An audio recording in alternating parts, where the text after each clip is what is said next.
the ecosystem team of DAO Stack. Like you heard before, DAOs mean decentralized autonomous organization.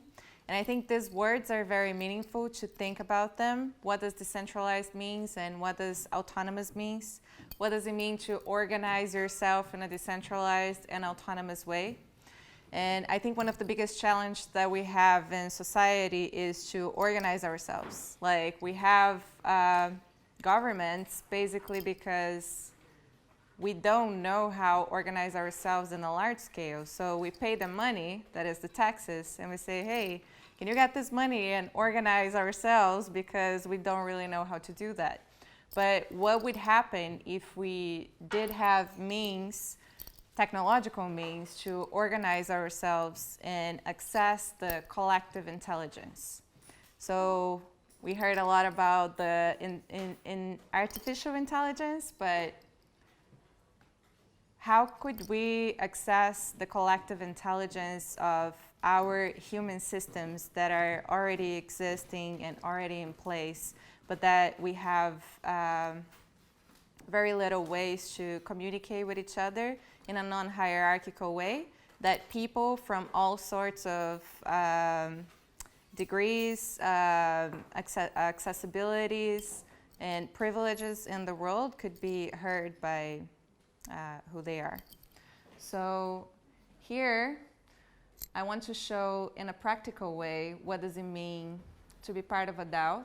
So Alchemy is a DApp, so a decentralized application that is basically a fund allocation tool and a tool for you to make effective decisions at scale. So these are all the DAOs that you can see in Alchemy now. All the organizations that are using the Alchemy DApp to manage their communities. And there's like all sorts of organizations, and these are use cases of DAOs. So Genesis is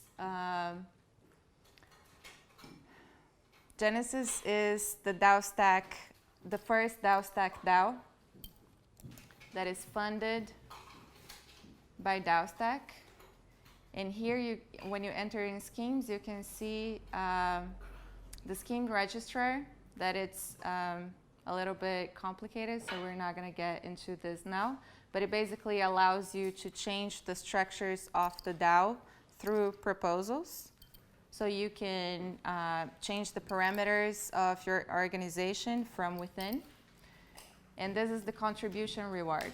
And that's the interesting part, because it's where any one of you can be part and where you can be rewarded by the contributions that you do for this organization. So when you get in Genesis, you see all the proposals that are currently here up for voting, and you can make a new proposal. Anyone can create a new proposal, and you don't need nothing for that. So let's say we would create a proposal to organize this event, that it's something that Batuan actually did. So,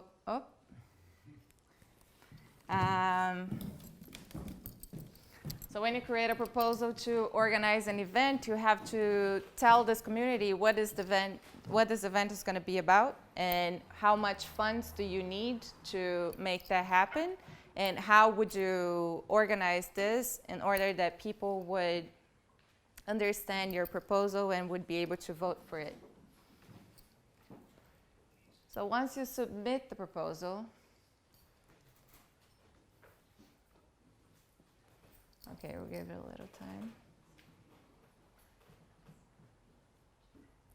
But once you submit the proposal, that proposal goes to the regular queue. Okay, so you would put a title of your proposal, a description of explaining what does that mean, what are you asking for, what do you want to realize. Then a URL, a link, that would give more explanation to what you see, a detailed form of your proposal. And here you put your public key. The public key is your wallet address, that it's where you're going to receive the funds and the reputation of it. Then here you put the funds in ETH. Like, this is the token that the DAO rewards people on, but this is modular. You can decide to be rewarded in any ERC20 token that are the Ethereum tokens. And you ask for reputation. So what does it mean to have reputation? The reputation is the voting power inside of the DAO. The most reputation you have, more your vote is powerful. And you get reputation by how much you contribute. So you reward yourself how much reputation you think you deserve, and people vote on it. And if your proposal passes, you would receive that reputation that you asked for. So to submit a proposal, you don't need anything, but to vote on proposals, you need reputation. So here, when you submit a proposal, you will go to the regular queue. The regular queue has the parameters, at least in the Genesis DAO, to stay here for 30 days. So this is quite a long time. And this queue is resilient by design. What does it mean to be resilient? It means that the DAO would give enough attention to these proposals that they would be trustworthy. Like everyone in the organization, 51% of the people would be participating in the decision making to make sure that these proposals are worth passing and that they are connected with the values of the DAO. So when the proposals are in this stage, they need such a huge amount of attention. And attention is a scarce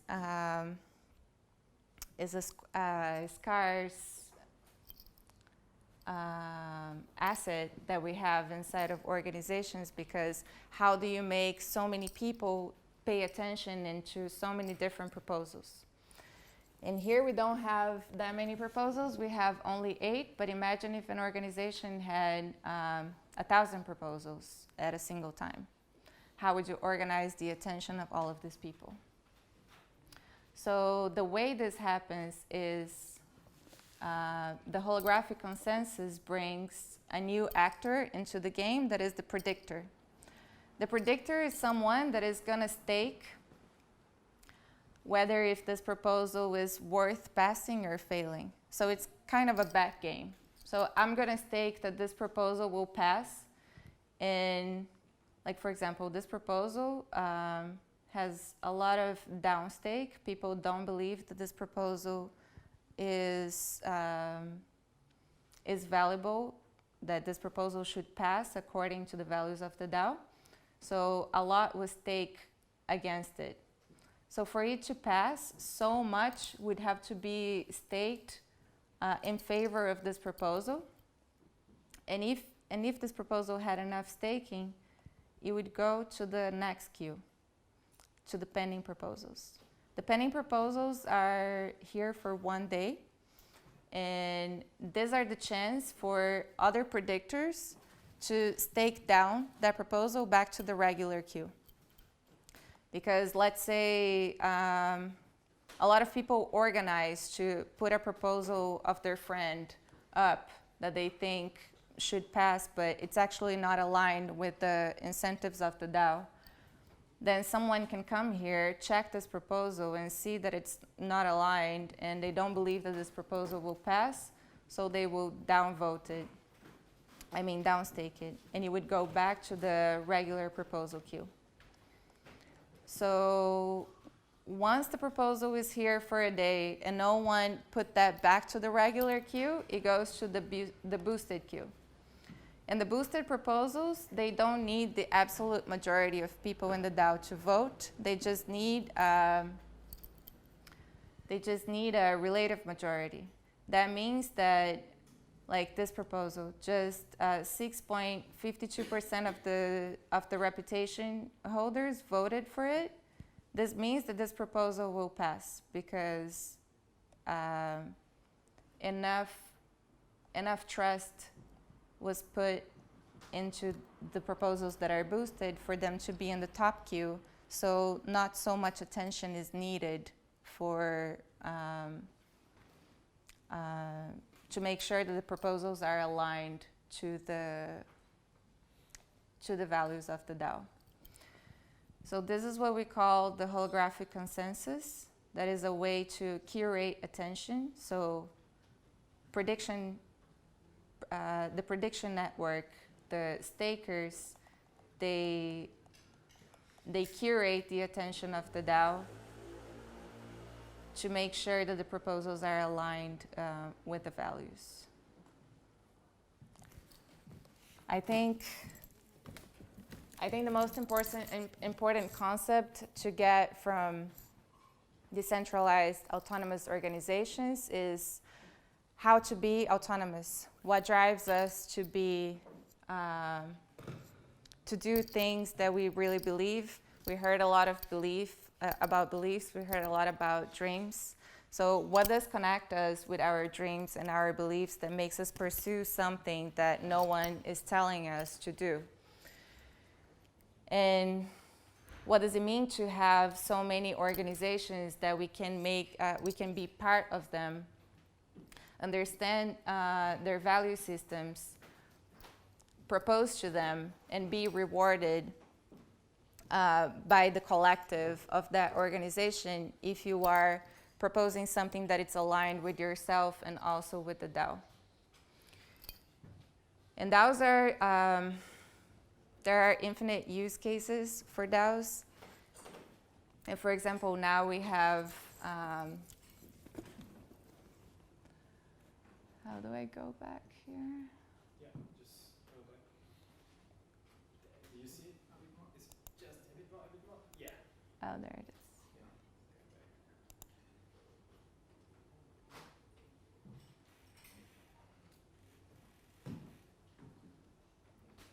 One more.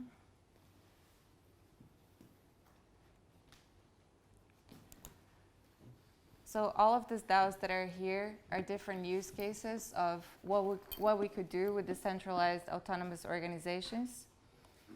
And for example, the Cura DAO is a DAO that was made by some people in Curaçao, the island, that they believe that a DAO was the best way to make decisions for their community, and that an island would be actually the perfect scenario to test how a DAO governance would look like. So they organized a lot of events in Curaçao. They got money from, they got funding from Genesis, and they started the Cura DAO, and they are now educating people in the Caribbean islands on how to use this technology and how to start proposing to the DAO. Then we have DAO Fund, that it's a VC management fund. This is the org that is a developer agency that is currently funded both by DAOstack and by external clients, and they are the first DAO to become a legal entity. So there is something called the BBLLC in Vermont in the United States that was the first regulation to accept a DAO as a legal organization. Then we have the DXDAO, that is a decentralized exchange. And Phoenix DAO, we're going to be talking more about that. So we have many experiments of how decentralized autonomous organizations can work in practice, and the fact that there are not so much activity happening in here is because we have to go back to that question that Batuan said in the beginning, that is, how can we be the change that we want to see, and how can we start participating in the decision-making systems, because we are usually so removed from decision-making. We think that voting or participating in any type of decision is just being present in an election that happens at every four years, but that is so indirect to the decisions that we actually have in the day by day of like the place that we choose to buy what we're gonna eat, the relationships with the people that we have around us, and all the choices that we make every day. They are a great part of being autonomous. Thank you.